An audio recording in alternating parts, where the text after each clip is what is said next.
Welcome to Bala car. இப்போ நீங்கள் பார்க்க போகிற கார் பார்த்தீங்கன்னா மாருதி சுசுக்கியில் ஸ்விஃப்ட் டிசைரை பற்றி தான் பார்க்க போகிறோம். வாங்க வீடியோக்குள்ளே போகலாம். கார் பார்த்தீங்கன்னா மாருதி சுசுக்கியில் ஸ்விஃப்ட் டிசைர். என்னோட மாடல் பார்த்தீங்கன்னா 2013 மாடல். வேரியன்ட் பார்த்தீங்கன்னா VDI வேரியன்ட் தான் அப்படின்னு இருக்காங்க. ஓனர் பார்த்தீங்கன்னா ஒரு ஓனர் தான் வரும்னு இருக்காங்க இந்த வண்டிக்கு. இது ஒரு டீசல் வண்டி தான். கிலோமீட்டர் பார்த்தீங்கன்னா 89,900 கிலோமீட்டர் ரன்னிங் ஆகிருக்கு. கம்பெனி சர்வீஸ் ரெக்கார்டோட வண்டி வரும்னு இருக்காங்க. இதுக்கு இன்சூரன்ஸ்னு பார்த்தீங்கன்னா 10/5/2024 வரைக்கும் இன்சூரன்ஸ் எடுத்து வச்சுருக்காங்க. காரோட ப்ரைஸ் என்ன சொல்கிறாங்கன்னா 5,80,000 சொல்கிறாங்க. ரேட்டு குறைக்க முடியும்னு சொல்லியிருக்காங்க. குறைச்சி பேசி இந்த காரை பைப் பண்ணிக்கலாம்னு சொல்லியிருக்காங்க. ஏசி வந்துடும், பவர் ஷேரிங், பருண்டோ, ரிமோட் லாக் வந்துடும். சீட் கவர்லாம் பார்த்தீங்கன்னா நியூ கார் தான் போட்டிருக்கு.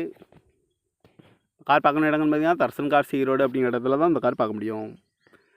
TN 78X 4455 அப்படிங்கிற நம்பரில் தான் இந்த கார் இருக்குது அப்படின்னு இருக்காங்க. காரோட ப்ரைஸ் என்ன சொல்கிறாங்கன்னா 5,80,000 சொல்கிறாங்க.